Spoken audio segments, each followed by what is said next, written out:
Hey, what's up, everybody? Video 44 coming at you in another video. All right, so this is gonna be kind of a quick video.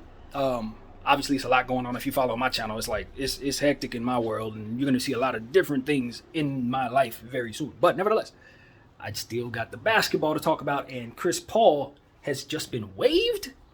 Look, I don't actually find that to be surprising, even though I'm acting like I am, because to be honest with you, when you look at the subject of his contract, the details or whatever the numbers are, it's not a desirable contract. Okay, so the chances of them trading to receive anything worth having is like null.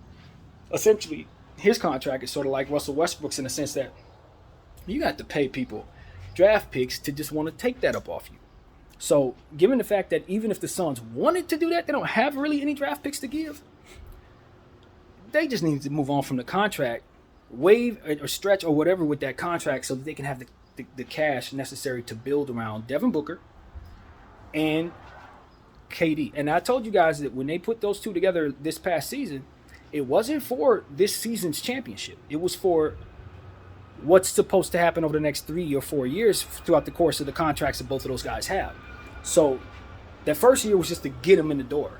This is going to be the year they get to build around them. And then from there, they're going to take what they built and try to make something cohesive happen over the next 2 years with those contracts. So it seems to me that the plan is sound as it pertains to fixing the roster and what it takes to do so. You got to remove Chris Paul's contract and you got to replace him with other dudes. So that is what it looks like they've done here. Now, what happens with Ayton? That's the next question. Can they move Ayton for other things? Do they want to move Ayton at this point? Is it necessary for what it is they're trying to do now that they've gotten Chris Paul off the books? Who plays point guard? Are they going to try to make a trade to try to see if they can get a point guard maybe somehow? I don't know what they would do. I don't know what they would do, be honest with you. But they've moved on from Chris Paul. And now I'm just curious to see where Chris Paul is going to go. Even though Chris Paul's over the hill, so to speak, he's a guy who can definitely help a team.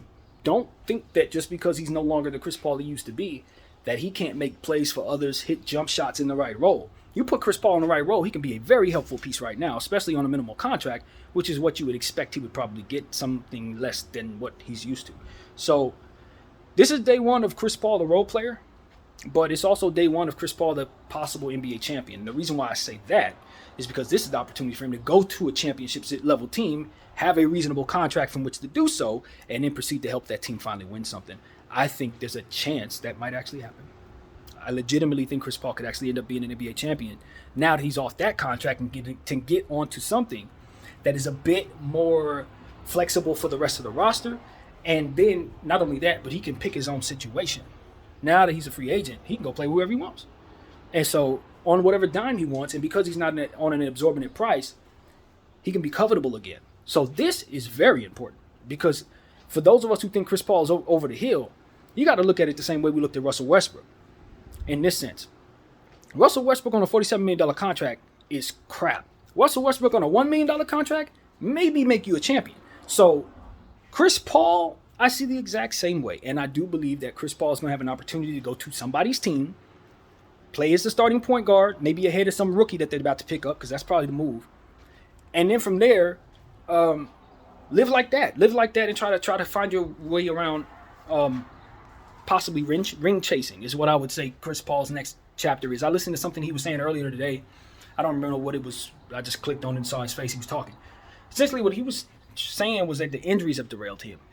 You know, every time he get up to get an opportunity to get a championship opportunity, here come an injury.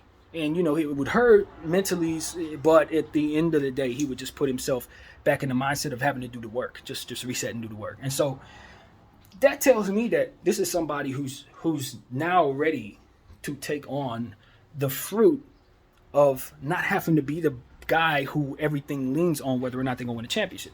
He can go into a situation where he's like the 8th best guy and he can get hurt and still win because he's not a focal point of what goes on. So it's like, that's what Chris Paul needed. That's what a lot of these guys need. And although they're not going to see it that way because, of course, more money is more money, if you're talking about just wanting to be in a situation you actually like being in, playing ball, you need to be able to only take about as much of the money of the cap as necessary so that you can have them teammates that you need. And so that's what it comes down to for Chris Paul. I think it's going to be a very, very good situation for Chris Paul no matter where he lands. If he doesn't retire, I don't think he will, because he's going to be able to pick that spot. So does he go to the Lakers? I don't see necessarily the harm in that depending on the contract. We could use his skill set no matter what. I mean, do I think of him as an upgrade from D'Lo right now? If I'm being honest with you guys, I don't. But that doesn't mean I don't love what Chris Paul can bring to the table for what it is he does. And I think he can hit some of them same shots that D'Lo hits. And he could definitely make more plays because he's Chris Paul. And so that's what it comes down to for me. As long as we have plenty of Dennis Schroeders and other players, maybe Scottie Pippins or somebody in place to play point guard for us. Maybe we draft the Kobe Buffkin if we're lucky or something like that. So that we don't have to worry too much about a player like Chris Paul if he's the guy. Coming in and having to be the starting point guard, and if things don't work out, we're still missing him. Nah, I'd rather him play a lesser role if he comes to our squad.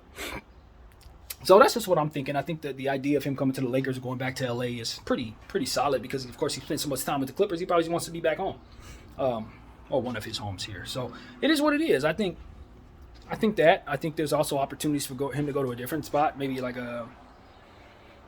let's run off the top of my head. Maybe the Rockets again. Maybe returning to the Rockets with James Harden, you know what I mean? And just kind of playing with the kids. That could be kind of cool.